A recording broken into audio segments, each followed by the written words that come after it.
Hello friends, I am वंश and in today's video मैं आपको बताने वाला हूँ कि प्रीपोजिशन क्या होता है और उसके कितने काइंड्स हैं। उसके पहले आपको पता होना चाहिए कि नाउन क्या होता है और प्रोनाउन क्या होता है। अगर आपको नहीं पता है तो दोनों वीडियो की लिंक दी है डिस्क्रिप्शन में मैंने, आप वहाँ जाके चेक कर सकते हैं। और अगर आपने मेरे चैनल को अभी तक सब्सक्राइब नहीं करा है तो चैनल को सब्सक्राइब कर दीजिए और इस वीडियो को लाइक कर दीजिए। तो चलिए स्टार्ट करते हैं। तो प्रीपोजिशन क्या है? प्रीपोजिशन एक ऐसा वर्ड है जो नाउन या प्रोनाउन के पहले लगता है, नाउन और प्रोनाउन के पहले लगता है और नाउन और प्रोनाउन की रिलेशन बताता है किसी और चीज़ से उसी सेंटेंस में, या फिर हम कह सकते हैं कि रिलेशन बताता है नाउन या प्रोनाउन का किसी भी वर्ड से। मैंने यहाँ पे कुछ एग्जाम्पल ले रखे हैं ताकि आपको प्रीपोजिशन और अच्छे से समझ में आ जाए। तो फर्स्ट एग्जाम्पल है he is happy with his performance. तो यहाँ पे प्रीपोजिशन विथ बता रहा है कि वह हैप्पी है उसकी परफॉर्मेंस से। हिज प्रोनाउन के पहले लग रहा है। सेकेंड देख लेते हैं, the calendar is on the wall.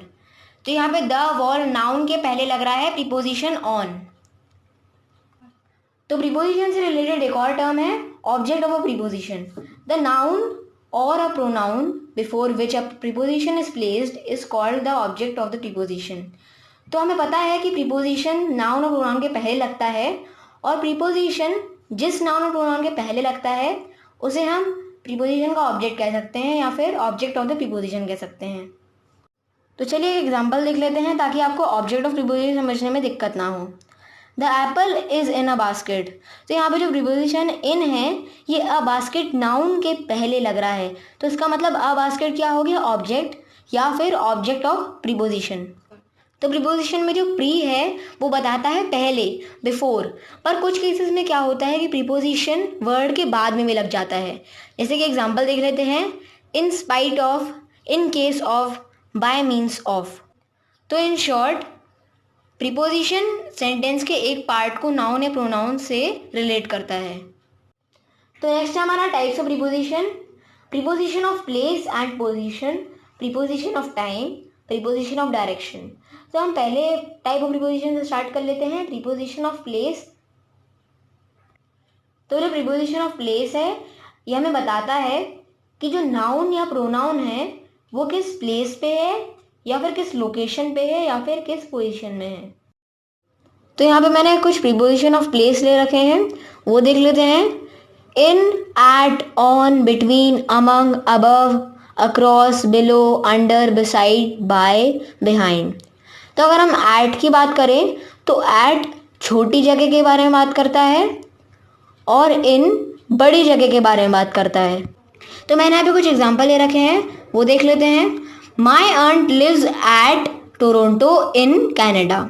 तो यहाँ पे कैनेडा बड़ा है और टोरंटो छोटा है, तो इसलिए एट टोरंटो इन कैनेडा।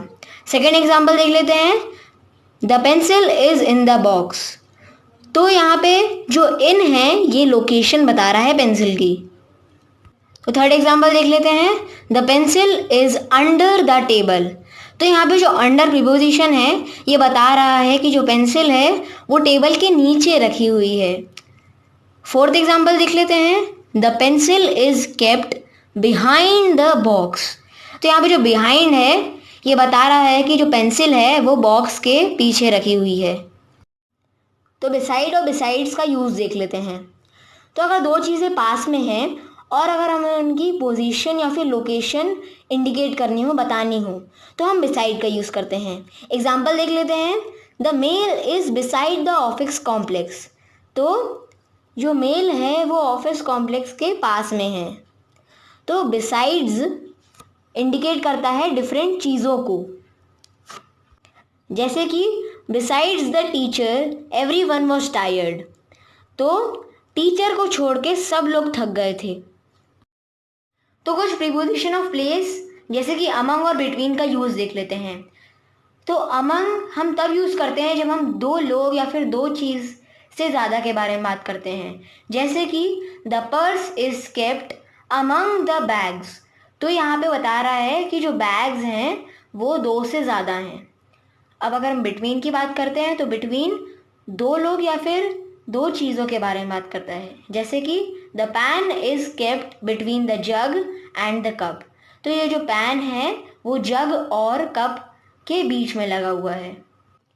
तो हम देख लेते हैं ऑन और अपॉन। तो ऑन और अपॉन दोनों रेस्ट के लिए यूज होते हैं, पर कभी कभी जो अपॉन होता है वो मोशन के लिए भी यूज हो जाता है। तो एग्जाम्पल समझ लेते हैं। The dog jumped upon the chair. तो डॉग ने जंप करी, पर कहाँ पर करी? चेयर पर। तो ये मोशन बता रहा है। अब इन और एट की बात कर लेते हैं। तो इन यूज होता है इंडिकेट करने के लिए लार्ज एरिया, रीजन, और जब हम बात कर रहे हो बड़े टाउन्स की, नेशन की या फिर स्टेट की।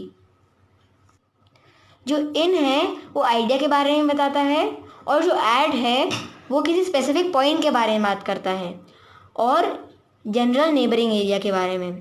तो एग्जांपल देख लेते हैं। At Lajpat Nagar in Delhi, at Mathura in UP, at the end, at the corner, in the middle, in godown, in a shop. The pens are in the drawer, I will see you at the prime mall. तो हम over और above को देख लेते हैं। तो over और above का हम तब यूज़ करते हैं जब हमें किसी चीज़ से ऊपर की बात करनी हो। हम दोनों का यूज़ कर सकते हैं। मैंने यहाँ पे कुछ एग्जांपल दे रखे हैं, जैसे कि the eagle flew over the tree. तो यहाँ पे बता रहा है कि ईगल ट्री के ऊपर से उड़ गई। The eagle hovered above my head for some time. तो हेड के ऊपर थी। ओवर को हम तब भी यूज़ कर सकते हैं जब हमें कवरिंग को बताना हो, या फिर वर्टिकली अबव, वर्टिकली ऊपर, जैसे कि the fan is over her head. तो जो फैन है वो उसके हेड के जस्ट ऊपर है। तो नेक्स्ट है the fruit vendor spread a plastic sheet over his trolley when it started raining. तो प्लास्टिक शीट उसने कहाँ पे स्प्रेड करी? ट्रॉली के ऊपर, जब रेनिंग स्टार्ट हो गई थी। अब अंडर और बिलो देख लेते हैं। तो अंडर और बिलो दोनों ही यूज़ करते हैं हम जब हमें किसी चीज़ की नीचे वाली चीज़ को इंडिकेट करना हो, और बिलो को हम तब भी यूज़ कर सकते हैं जब हमें मेजरमेंट को बताना हो, जैसे कि the humidity was below average yesterday. तो हमने बताया कि एवरेज के नीचे थी, मेजरमेंट बताया है। और अंडर को हम तब भी यूज़ कर सकते हैं जब हमें वर्टिकली नीचे वाली चीज़ों को बताना हो, सीधे नीचे वाली चीज़ों को बताना हो, जैसे कि the villager slept over under a tree. Under a tree, tree के नीचे। नेक्स्ट है she kept the receipt under the table cloth and forgot. तो उसने जो रिसिप्ट है उसको टेबल क्लॉथ के नीचे रखा और भूल गई। तो नेक्स्ट है हमारा प्रीपोजिशन ऑफ टाइम। तो जो प्रीपोजिशन ऑफ टाइम है ये इंडिकेट करता है टाइम या फिर ड्यूरेशन। एग्जाम्पल देख लेते हैं। I reached the school eight 7 AM। तो यहाँ पे जो एट है ये इंडिकेट कर रहा है टाइम को। सेकेंड है हमारा she is sleeping since morning. तो कब से सो रही है? मॉर्निंग। तो यहाँ पे सिंस बता रहा है ड्यूरेशन। थर्ड देख लेते हैं। ही lived in Lucknow for 10 years। तो 10 years तक रहा, ये है उसका टाइम, और फॉर बता रहा है कि ड्यूरेशन ऑफ स्टे, कब तक रहा। फोर्थ देख लेते हैं। The flight will arrive at midnight. कब आएगी? मिडनाइट को आएगी। तो यहाँ पे जो एट है ये इंडिकेट कर रहा है टाइम को। तो कुछ प्रीपोजिशन ऑफ टाइम देख लेते हैं, जैसे कि बाय। तो बाय को हम तब यूज़ करते हैं जब हमें बताना होता है टाइम कि कब एक्शन ख़त्म होगा। जैसे कि एग्जांपल देख लेते हैं। The cultural programme will be over by 8 PM। तो कब ख़त्म होगा? 8 PM। यहाँ पे पहले ही बता दिया है कि जो कल्चरल प्रोग्राम है ये 8 PM को ख़त्म होगा। तो नेक्स्ट है हमारा एट, इन, ऑन। तो एट की अगर बात करते हैं तो एट पर्टिकुलर टाइम को डिनोट करता है। ये इंडेफिनिट पीरियड्स को भी नोट करने में हम यूज़ कर सकते हैं, जैसे कि at 4 o'clock, at noon, at the beginning of the assembly. ये इंडिकेट कर रहे हैं पर्टिकुलर टाइम। अब ऑन की बात कर लेते हैं। ऑन को हम यूज़ करते हैं तब जब हमें डेट्स और डेज बताने हो, जैसे कि example on Friday, on 27 December, on Christmas Eve, on New Year's Eve, on the morning of 5 June. तो हम इनका यूज़ कब करते हैं? जब हमें डे के पार्ट को बताना हो, मंथ के पार्ट को बताना हो, ईयर के पार्ट को बताना हो या फिर सीजन के पार्ट को बताना हो। जैसे कि in the afternoon, in the evening, in winter, in autumn, in 2011। तो इनका हम यूज़ तब भी कर सकते हैं जब हमें किसी पीरियड के बारे में बात करनी हो, जब कोई एक्शन टेक प्लेस होगा फ्यूचर में। एग्जाम्पल देख लेते हैं, in a week, in a month, etcetera. हमें इन और विद इन को केयरफुली यूज़ करना चाहिए, क्योंकि इन तब लगता है जब एक्शन ख़त्म हो जाता है और विद इन तब लगता है जब एक्शन ख़त्म होने वाला होता है। चलिए एग्जाम्पल्स देख लेते हैं। He will reach mountain Everest in a week. वो माउंटेन एवरेस्ट पहुंच जाएगा जब 1 हफ्ता हो जाएगा। सेकेंड देख लेते हैं, he will complete his project within a week. तो वो अपना प्रोजेक्ट कंप्लीट कर लेगा 1 वीक होने से पहले। तो हम फॉर और सिंस का यूज़ देख लेते हैं। हम फॉर का यूज़ तब करते हैं जब एक्शन चल रहा होता है, और सिंस का हम यूज़ तब करते हैं जब एक्शन जस्ट स्टार्ट हुआ होता है। फॉर का एग्जाम्पल देख लेते हैं, she has been sick for a week.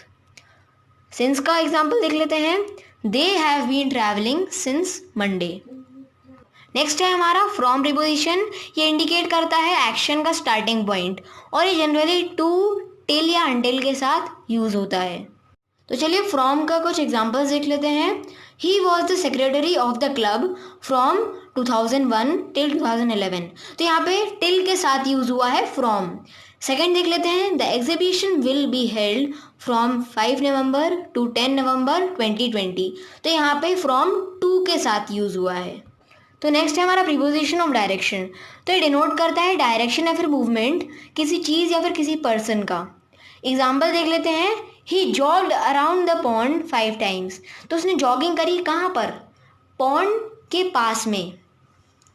ये इंडिकेट कर रहा है सर्कुलर मोशन। सेकेंड देख लेते हैं, he swam across the British Channel. उसने स्विमिंग करी, पर कहाँ से कहाँ तक करी? एक साइड से दूसरी साइड तक। तो यह भी मूवमेंट बता रहा है। कुछ इंपॉर्टेंट प्रीपोजिशन ऑफ डायरेक्शन है, जैसे कि to, towards, into, at, for, against. तो जो टूवर्ड्स है डायरेक्शन बताता है, और जो टू है वो इंडिकेट करता है सेंस ऑफ डायरेक्शन, मतलब कि किस डायरेक्शन में जाना है।